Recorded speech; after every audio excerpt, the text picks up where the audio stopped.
Once the DNA it is immobilized on a solid spot, then it can be analyzed or studied by using a technique which is called as Southern blotting. So Southern blotting, it is a laboratory method that is used to detect the DNA fragment among a mixture of DNA molecules. As I told you earlier that this technique was developed by Edward Southern in 1975, so that's why the name of the technique it is after its inventor, so that's why it is called as Southern blotting. To perform Southern blotting, gel pre-treatment is required. Gel pre-treatment क्यों required होती है? Once DNA fragment has been separated, तो इसकी reason ये है कि जब for example कोई genomic DNA का source है and it has been digested by using restriction enzymes, तो कुछ fragments बड़े साइज़ की होंगे, कुछ छोटे साइज़ की होंगे, and if they have been separated on the gel, तो कुछ fragments जो हैं वो slowly move करेंगे larger size की वजह से और कुछ rapidly move करेंगे smaller size की वजह से. So before immobilization on the solid spot, तो इसकी pre-treatment की जाती है, like depurination की जाती है, जहाँ जहाँ purine bases हैं उनको remove किया जाता है by the treatment with HCl or even alkali like sodium hydroxide can be used. तो जहाँ जहाँ प्यूरिन बेस होगी वहाँ वहाँ वो रिमूव होगी और डीएनए की जो लेंथ है वो शॉर्ट हो जाएगी और at the same time alkali जो है वो डीएनए को डीनेचर भी करेगी. Denaturation means that the DNA will be converted into single stranded form and in single stranded form now they are ready for hybridization process by using a radio-labeled probe.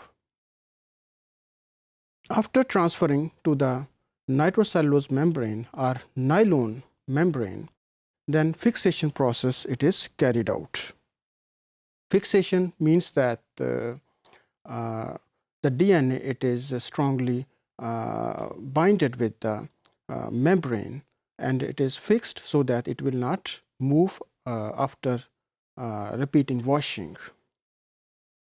And although different techniques can be used, but baking it is the most commonly used technique.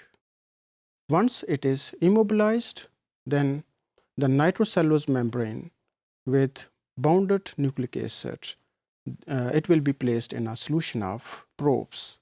And if complementarity is there between the bounded nucleic acid and the probe, then they will hybridize. When they will hybridize, then the hybridization process it can be visualized by autoradiography as I explained earlier. So this is the flow diagram of Southern blotting. Here in first step, the DNA fragments they are separated by agarose gel electrophoresis, and once they are separated, then they are transferred on the membrane, either nitrocellulose membrane or nylon membrane, and then they are fixed.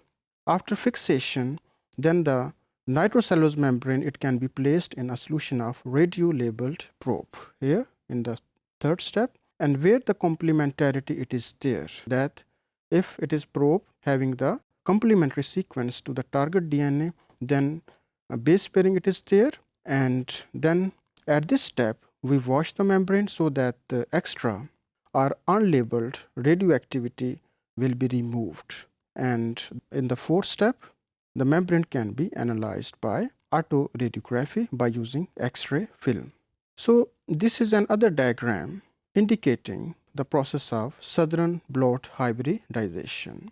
So here it is the source DNA, and then it is restricted by using restriction enzymes so that the different fragments are there, and then they are separated by gel electrophoresis here. And after separation, here the gel pre-treatment it is required, as I mentioned, depurination treatment, because after restriction analysis, different type of fragments they may be generated that will be separated on the gel, and then it will be transferred on the membrane in the next step.